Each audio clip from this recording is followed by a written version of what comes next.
Corona virus से हमारा क्या रवैया होना चाहिए, इसके बारे में थोड़ा बताइए। बिस्मिल्लाहिर्रहमानिर्रहीम। अल्हम्दुलिल्लाहि रब्बिल आलमीन वस्सलातु वस्सलामु अला रसूलिहिल अमीन। अम्मा बाद। कोरोना की वबा ने आज आलमी वबा की हैसियत अख्तियार कर ली है। हर तरफ एक सन्नाटा है, खौफ का आलम है, मायूसी और परेशानियों का आलम है। अस्पतालों में, आबादियों में, घरों के अंदर जहाँ जहाँ भी कोरोना के असरात पाए जाते हैं, वहाँ का मंज़र बहुत ही दर्दनाक है। आज पूरी दुनिया कोरोना की वबा के नतीजे में महसूर है। तकरीबन 2 लाख लोग इस वबा के नतीजे में हलाक हो चुके हैं और दुनिया की आधे से ज़्यादा आबादी आज कोरोना की वजह से लॉकडाउन का शिकार है। लेकिन इन सब के बावजूद हमको ये देखना होगा कि कोरोना की वबा के ताल्लुक़ से बहैसियत फ़र्द के हमारी क्या ज़िम्मेदारियां हैं, समाजी हैसियत में हमारी क्या ज़िम्मेदारियां हैं, रियासती और हुकूमी हैसियत पर हमारी क्या ज़िम्मेदारियां हैं और इन ज़िम्मेदारियों को हम किस तरह से अदा कर पा रहे हैं और कहाँ कहाँ पर गलतियाँ हो रही हैं। गलतियों का एतराफ़ ही हमारे अंदर ये एतमाद पैदा करेगा कि इस वबा से हम अच्छे तरीके से इस वबा का मुकाबला कर सकें, इस वबा से लड़ सकें। लेकिन अगर गलतियों का एतराफ़ हम नहीं करते हैं और अपनी समत को सही नहीं करते हैं तो कोरोना की जो परेशानियां आज पूरी दुनिया में हम देख रहे हैं, ये परेशानियां ख़तरनाक हो सकती हैं। इस सिलसिले में गौर करने की ज़रूरत है। जहाँ तक किसी गिरोह का ताल्लुक़ है, ख्वाह हम मुसलमान हैं या गैर मुस्लिम हैं, अगर हमें समझते हैं कि हमारा ये रवैया दुरुस्त है तो हमें ये मालूम होना चाहिए कि कोरोना का सवाल एक पब्लिक हेल्थ का सवाल है, समाजी सेहत का सवाल है। अगर समाज का कोई हिस्सा मुतासिर होता है और वो आलूदगी पैदा करता है तो पूरा समाज, उसमें चाहे मुस्लिम हो या गैर मुस्लिम हो, सभी मुतासिर होंगे। इस वबा का शिकार सभी लोग होंगे। तो अगर हम एक गिरोह की हैसियत में किसी बात को बेहतर समझते हैं तो हमारी ये जिम्मेदारी है कि उस बात को समाज के दूसरे लोगों को अच्छी तरह से समझाएं कि हाँ, ये चीज़ ज़रूरी है, इसको अख्तियार किया जाना चाहिए। और बतौर ख़ास वो लोग जो एक नज़रिया के दाई हैं, उनकी ये जिम्मेदारी है, बल्कि उन्हें इस नुक्ते को अच्छी तरह से समझना चाहिए कि अगर किसी बात को वो बेहतर समझते हैं तो उसे गिरोही मुतालबा के तौर पर पेश करने के बजाय वो समाजी ज़रूरत के तौर पर उसको समझाने की कोशिश करें। अगर उसको समाजी हैसियत में समझाने से अगर वो नाकाम रहते हैं तो ये गिरोही मुतालबा पब्लिक हेल्थ के मामले में कोई हैसियत नहीं रखता। दूसरी अहम बात यह है कि इस कोरोना वायरस जो आया है, जो एक नया वायरस है, इसके बारे में लोगों को ज़्यादा मालूमात नहीं है, न इसके इलाज के बारे में, न इसके ताल्लुक़ से तहफ़्फ़ुज़ी तदाबीर के मामले में। जितनी भी बातें आई हैं आलमी इदारे सेहत के ज़रिए और बाज़ हुकूमतों के ज़रिए, उनके नतीजे में भी आज इंसानी दुनिया परेशान हुई है। हमारे सामने सबसे बड़ा सवाल ये है कि एक वबा जो मकामी वबा की हैसियत थी चीन में जिसकी, लेकिन आज उसने आलमी वबा की हैसियत, पेंडेमिक की हैसियत कैसे अख्तियार कर ली। क्या इस वबा को मकामी तौर पर रोका जा सकता था? इसे पेंडेमिक होने से रोका जा सकता था? मेरा ख्याल ये है कि अगर बर वक्त सही तदाबीर की जाती तो इस एपिडेमिक को पेंडेमिक होने से रोक सकते थे। लेकिन WHO ने शुरू में लोगों को गुमराह किया और ये बताया कि ये ह्यूमन टू ह्यूमन, इसके फैलने के कोई एग्जाम्पल्स नहीं मिले हैं और इसके नतीजे में लोगों ने कोताहियाँ बरती। चीन से बिला वास्ता और बिल वास्ता आमद व रफ्त की परवाज़ें जारी रहीं और 1-2 दिन तक नहीं जारी रही, बल्कि मुस्तकिल 3 महीने तक जारी रही। और वबाई इलाकों से लोग निकल करके दुनिया के मुख्तलिफ खित्ते में पहुँच गए और वहाँ पर वबा के वायरस को लोगों तक पहुँचा दिया गया। ये कोताही हुकूमतों के ज़रिए से भी हुई और आलमी इदारे सेहत की वजह से के ज़रिए से भी हुई।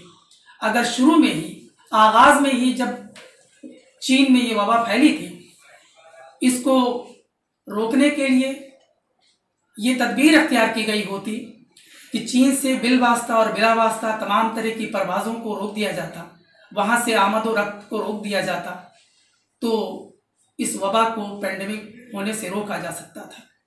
दूसरी गलती आलमी इदारे सेहत के ज़रिए ये हुई कि इन्होंने सेल्फ करंटीन का एक ज़ाब्ता दिया। सेल्फ करंटीन कुछ नहीं है, बल्कि एक क्वारंटाइन के तस्वुर का एक मजाक है। होना ये चाहिए था कि सेल्फ करंटीन पर इंसान अमल ही नहीं कर सकता। कोई किसी गैर मुल्क से अगर आया है तो सेल्फ करंटीन पर वो किस कदर अमल कर रहा है, उसका कितना शऊर पुख्ता है, कितना वो मुहतात है, तमाम लोगों में इसका इदराक और इसका फ़हम अलग अलग होता है। होना ये चाहिए था कि हर मुल्क में बाहर से आने वालों के लिए एक मुअय्यना मुद्दत के लिए क्वारंटीन हॉस्पिटल कायम किए जाते और वहाँ पर उनको रोका जाता और वहाँ पर एक मुअय्यना मुद्दत गुजारने के बाद लोगों को घरों तक जाने दिया जाता। लेकिन WHO ने जो सेल्फ क्वारंटीन का ये ज़ाब्ता दिया, इसके नतीजे में ये वबा आलमी वबा की सूरत अख्तियार कर गई। लोग चीन से निकल करके दुनिया के मुख्तलिफ खित्तों में फैल गए और ये जो एक्सपोज लोग थे, ये एक्सपोज लोग पूरी दुनिया में फैल गए और ये आलमी वबा की शक्ल में आज पूरी दुनिया लॉकडाउन का शिकार है। दर हकीकत ये लॉकडाउन का जो अजाब है, ये हुक्मरानों की और आलमी इदारे सेहत की गलतियों का नतीजा है। आज हमारे सामने एक सवाल है, इसी तरह से उन्होंने सेल्फ आइसोलेशन का तस्वुर दिया। सेल्फ आइसोलेशन और सेल्फ क्वारंटीन, इनकी कोई हैसियत नहीं है। ये बाकायदा निगरानी के तहत और ये बेहतरीन निगरानी के तहत क्वारंटीन का इंतज़ाम होना चाहिए, आइसोलेशन का इंतज़ाम होना चाहिए। क्वारंटीन के और आइसोलेशन के तस्वुर में फाश गलतियाँ की गई। अगर इसको पहले ही मरहले में रोक दिया गया होता तो ये पेंडेमिक का अजाब जो आज पूरी दुनिया और बतौर ख़ास तीसरी दुनिया आज जो झेल रही है, इससे बचा जा सकता था। इसी तरह से इलाज के मामले में भी आज पूरी दुनिया अंधेरे में टामकटुइयाँ मार रही है। कभी ये कहा गया कि हाइड्रोक्सी क्लोरोक्विन इसमें जो मलेरिया की दवा है इसमें मुअस्सर है, लेकिन आज ये बातें आ रही हैं कि हाइड्रोक्सी क्लोरोक्विन भी इसमें गैर मुअस्सर है। पहले ये कहा गया किसी मरहले पर कि जो लोग कोरोना पॉजिटिव थे और अब जो ठीक हो गए हैं, उनके प्लाज्मा के ज़रिए से इलाज किया जा सकता है। लेकिन आज WHO खुद कह रहा है कि नहीं, ये प्लाज्मा के ज़रिए इलाज की बात ये गैर यकीनी है, इसके बारे में कुछ नहीं कहा जा सकता। यकीनन जितनी बातें आलमी इदारे सेहत के ज़रिए से आ रही हैं, वो हर मरहले पर वो गुमराहकुन है। हर मरहले पर ये लोगों को परेशानियों में मुब्तला किया है। इनकी गाइडलाइंस ने इन पर गौर करने की ज़रूरत है कि आखिर ऐसा क्यों हुआ। आज ये बहरहाल सवाल उठता है कि हरमैन शरीफैन में मस्जिदों पर और हरम पर पाबंदी लगा दी गई है, लेकिन बहरहाल ये सवाल उठता है और ये सवाल पूछा जाना चाहिए कि सऊदी हुक्मरानों के ख़ानदान में 150 लोग कोरोना पॉजिटिव कैसे पाए गए? ये मुजरिमाना गफलत और कोताहियाँ कैसे हुई? ये मुजरिमाना गफलत और कोताहियाँ वो करते हैं और उसके नतीजे में पूरी दुनिया के मुसलमान मुतासिर होते हैं और उनको हरमैन शरीफैन में जाने की और हरम का तवाफ़ करने पर पाबंदी आयद की जाती है। तो ये गलतियाँ कौन कर रहा है? गलतियाँ बड़े पैमाने पर हो रही हैं और उसका शिकार आम मुसलमान और आम इंसान हो रहा है। तो ये इस पर गौर करने की ज़रूरत है कि कहाँ कहाँ पर गलतियाँ हो रही हैं और उनको सुधारने की ज़रूरत है। अगर उनको सुधारा नहीं जाएगा तो बहरहाल ये परेशानी और ये इब्तला और ये आजमाइश बहरहाल ये जारी रहेगी। इस पर बहरहाल हमें गौर करने की ज़रूरत है। एक और बात जो हमारे सामने आनी चाहिए कि WHO ने बहुत पहले सेहत के बारे में एक डेफिनेशन दी थी कि सेहतमंद उसी को कहा जा सकता है कि जो ज़हनी एतबार से, जिस्मानी एतबार से और समाजी एतबार से अच्छी कैफियत का हामिल हो। यानी सिर्फ किसी इंसान के अंदर, किसी बदने इंसानी के अंदर मरज़ का न होना ही काफ़ी नहीं है सेहतमंद होने के लिए, बल्कि उस इंसान को ज़हनी तौर पर, जिस्मानी तौर पर और समाजी तौर पर भी अच्छी कैफियत का हामिल होना चाहिए। अगर कोई इंसान समाजी तौर पर अच्छी कैफियत का हामिल नहीं है, अगर कोई इंसान अपनी सोच और जहन के एतबार से अच्छी कैफियत का हामिल नहीं है, तो उस इंसान को सेहतमंद नहीं कहा जा सकता। कोरोना की वबा ने ये सवाल को आज हमारे सामने पेश कर दिया है कि जब कोरोना के ताल्लुक से बहस होती है और कोरोना जिहाद जैसी इस्तिलाहात हमारे सामने पेश की जाती हैं, सवाल ये उठता है कि जो लोग मीडिया के ज़रिए से कोरोना जिहाद की इस्तिलाह पेश करते हैं, क्या वो समाजी तौर पर सेहतमंद हैं और क्या वो समाज को तोड़ना चाहते हैं या जोड़ने की बात कर रहे हैं। एक ख़ास गिरोह को जब निशाना बनाया जाता है, तो जो लोग एक ख़ास गिरोह को निशाना बना रहे हैं उनके बारे में ये बात कही जा सकती है कि वो समाजी तौर पर सेहतमंद लोग नहीं हैं। तो अगर समाज को जोड़ने के अलावा समाज को तोड़ने की बातें जो कोरोना की इस वबा के मौके से कर रहे हैं, दर हकीकत वो इस मुल्क को, इस समाज को और आलमी समाज को नुकसान पहुंचा रहे हैं।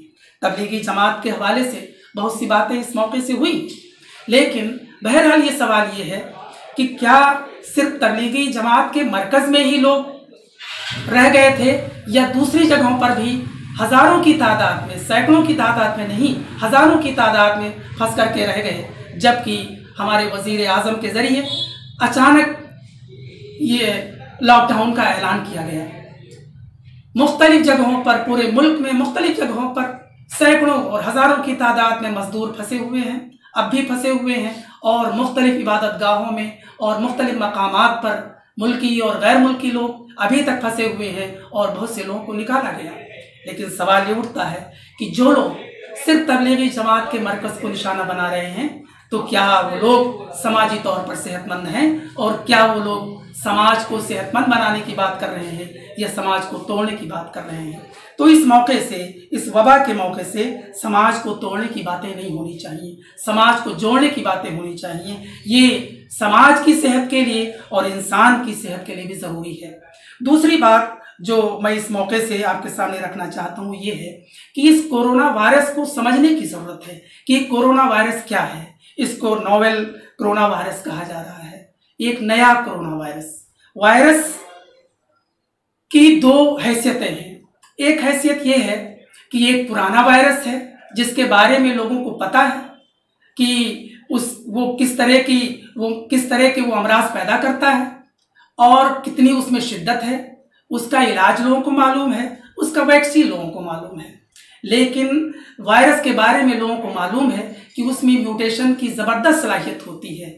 वो अपने अंदर जो न्यूक्लियोटाइड के अंदर जो आरएनए है, उसके अंदर उसकी हैयत में, उसके स्ट्रक्चर में तब्दील होकर के एक नए वायरस के तौर पर वजूद में आ जाता है। ये जब नया वायरस वजूद में आता है तो उसमें जो पहले से वैक्सीन या इलाज मौजूद होता है, वो सारे के सारे वैक्सीन और इलाज उस वायरस के मुकाबले में गैर मुअस्सर हो जाते हैं। ये कोरोना वायरस चूँकि नया वायरस है, तो अब तक इस वायरस कोरोना वायरस के ताल्लुक से जितने भी इलाज मौजूद थे, जो भी वैक्सीन मौजूद थी, वो सारे के सारे गैर मुअस्सर हैं। तो जब अल्लाह ही चाहेगा तो अल्लाह ताला ये मौका देगा इंसान को कि इसकी वैक्सीन तलाश कर सके और इसके ताल्लुक से इलाज और दवाएं तलाश कर सके। अगर अल्लाह ताला की मर्जी नहीं होगी तो ये वायरस, ये खुर्दबीनी वायरस आज जो पूरी दुनिया में दंदनाता फिर रहा है और तमाम इंसानियत को इसने घरों के अंदर महसूर कर रखा है, ये इसी तरह से इसकी शिद्दत जारी रहेगी। ये अल्लाह का ही निज़ाम है कि एक वायरस जो किसी भी मरहले पर एक नए वजूद में आ जाता है और तमाम साइंसी तरक्की को, तमाम टेक्नोलॉजी को, इंसानों के ज़रिए हासिल करता तमाम इल्म और फहम को वो नाकाम बना देता है। और ये आज जो ये कोरोना वायरस है, ये मुमकिन है कि कुछ दिनों के बाद इसकी वैक्सीन और इसका इलाज इंसान तलाश कर ले, लेकिन ये अल्लाह की कुदरत है कि कुछ दिनों के बाद एक नया वायरस वजूद में आ जाता है, और जब वो नया वायरस वजूद में आएगा जिस तरह से आता रहा है, तो फिर ये मौजूद इंसान का इल्म, मौजूद वैक्सीन और मौजूद इलाज वो आइंदा भी नाकाम हो जाएंगे, गैर मौसर हो जाएंगे उसके मुकाबले में। और अल्लाह ताला जब मौका देगा, अल्लाह ताला जब इल्म देगा, अल्लाह ताला जब इंसान को तौफीक देगा, तभी वो उस वायरस के मुकाबले में कोई वैक्सीन या कोई इलाज तलाश कर पाएगा। तो इसके लिए ज़रूरी ये है कि इंसान अल्लाह की तरफ रुजू करे, अल्लाह से तौफीक तलब करे, अल्लाह से के आगे रोए और गिड़गिड़ाए, अल्लाह से नजात हासिल करे कि जो कुछ भी गलतियाँ हुई हैं उनसे वो माफ़ी और इस्तग़फ़ार तलब करे कि इंसान जब अल्लाह को मौका देगा, जब इंसान को अल्लाह ताला मौका देगा, तभी वो उसका इलाज तलाश कर पाएगा, वरना वो इलाज नहीं तलाश कर पाएगा। एक सवाल ये उठता है कि जो लोग अल्लाह पर यकीन नहीं रखते वो अल्लाह से कैसे तौफीक तलब करें, अल्लाह से कैसे मदद मांगे। सवाल ये है कि जो इंसान वेंटिलेटर पर है, जो इंसान मजबूर है, मायूस है, जो इंसान जिसकी सांसें उखड़ी हुई हैं, उसको आखिर उसके लिए कौन मदावा, उसका मदावा कौन करेगा, उसकी कौन सुनेगा। उसको सुनने वाला सिर्फ अल्लाह है, उसको उसकी दस्तगीरी करने वाला सिर्फ अल्लाह है और उसके अलावा कोई नहीं है।